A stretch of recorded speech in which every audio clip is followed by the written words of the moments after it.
পাকিস্তান পাকিস্তান, এই বাংলাদেশ ভেবেছিল পাকিস্তান নাকি তাদের জন্য বিশ্বকাপ বয়কট করছে রে ভাই।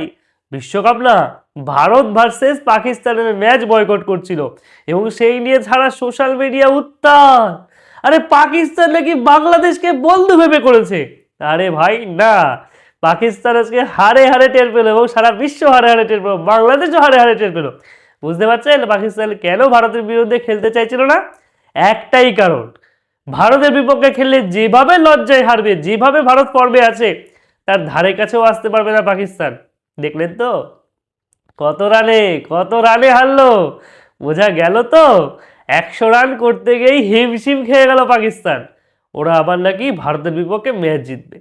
ভাই আমাদের যেদিন অভিষেক শর্মা খেলতে পারে না সেদিন ঈশান কিষান খেলে, যেদিন ঈশান পারে না সেদিন তিলক খেলে, যেদিন তিলক পারে না সেদিন সূর্য খেলে, যেদিন হার্দিক পারে না সেদিন দুবে খেলে, না হলে রিঙ্কু খেলে। ভাই কেউ না কেউ এসে কভার করে দেবেই দেবে। এটাই হচ্ছে ভারতীয় দল। সত্যি কি দুর্দান্ত খেলা। ঈশান কিষান যে মাঠে অন্য ব্যাটাররা টিকতে পারছে না, ও একের পর এক 6-4 6-4, মানে স্যাম আইবের বলটা যদি সরতো না, যদি না সরে খেলতো, ও জায়গায় দাঁড়ায় খেলতো, হয়তো সেই বলটা আউট হতো না, পরের বলে হয়তো 6 বা 4 মারতেই পারতো। কিন্তু ভাইয়ের যে বেশি তাড়া ছিল, আর একটু রান করি আর একটু রান করি। যাই হোক, 180-র কাছে রান নিয়ে যাও, 175 রান। শিবম দুবে লাস্টে এসে ভাই এটা ফিনিশিং টাচ দিয়েছে ভালো, রিঙ্কু সিংহটা ভালো টাচ দিয়েছে, আমাদের ভারতীয় দলকে দুর্দান্ত একটা স্কোরে পৌঁছে দিয়েছে। ওদের একমাত্র শ্যাম আয়ুব আর উসমান তারিক একবারে একটা উইকেট নিয়েছে 4 ওভারে।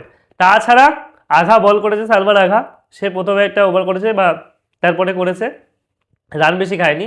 কিন্তু সেক্ষেত্রে ভারতীয় বোলাররা বরুণ চক্রবর্তী, অক্ষর প্যাটেল, হার্দিক পান্ডিয়া, জসপ্রীত বুমরাহ সবাই উইকেট নিয়েছে 2 করে। একমাত্র রিঙ্কু সিং উইকেট পায়নি, তিলক বর্মা পর্যন্ত উইকেট পেয়েছে। যাই হোক, কুলদীপ যাদব একটা উইকেট পেয়েছে। কিন্তু রিঙ্কু ভাই, আমাদের রিঙ্কু ভাই উইকেট না পেলেও যেভাবে ফিল্ডিং করেছে, যেভাবে ক্যাচ ধরেছে, সেটা ভাই বলার অপেক্ষা রাখে না।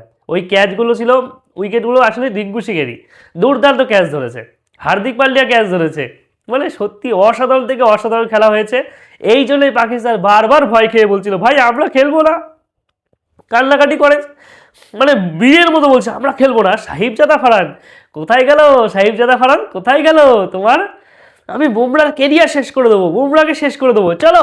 বুমরার ওভার পর্যন্ত আসতে পারলি না ভাই, আমাদের হার্দিক পান্ডিয়ার বলে তুই আউট হয়ে গেলি।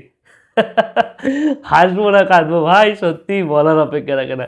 যাই হোক, বাংলাদেশ অনেক আশা করেছিল, অনেক ভাবনা করেছিল যে তাদের জন্য হয়তো পাকিস্তান খেলছে না, তাদের জন্য হয়তো বয়কট করবে, কিন্তু শেষ পর্যন্ত ভারত পাকিস্তান খেলা হলো এবং পাকিস্তান বরাবরের মতনই রাইভেলবাড়ির কাছে, মানে কি বলবো, তার কাছাকাছিও এলো না, অর্ধেক রান করতে পারছে না, এই হচ্ছে সমস্যা। তবে যাই হোক, পাকিস্তান চেষ্টা রাষ্ট্রের সাহিংসা আপ্রীতি ছিল দেখে, না হলে তো 100 কোটিটাও পার হতো না। যাই হোক, আপনাদের কি মনে হয়, কি মনে হয় ভারত পাকিস্তান যুদ্ধ কি বিরাট বড় কিছু? ভারত পাকিস্তান রাইভেলবেরি, বাহ, বিরাট বড় রাইভেলবেরি হবে, আহা বিরাট ব্যাপার। এই হচ্ছে ব্যাপার, কিন্তু কিছুই হলো না। শেষ পর্যন্ত ওই মহসিন নাকবি মুখে চুনকালি মাখলো, সালমান আগা মুখে চুনকালি মাখলো, আর হচ্ছে সাহিবজাদা ফারহান, কি বড় বড় ডায়লগ, আমি বুমরাহ কেরিয়ার শেষ করে দেবো, ছক্কা মেরে দেবো, চলো মেরে দাও। ডকুমেন্টারি, আবার একটা ডকুমেন্টারি তৈরি করো যে আমি হার্দিক পান্ডিয়ার বলে আউট হয়ে গেছি, যদি টিকে থাকতাম তাহলে বুমরাহকে সে শেষ করে দিতাম। ঠিক আছে ভাই, কমেন্টে আপনার মতামত জানান।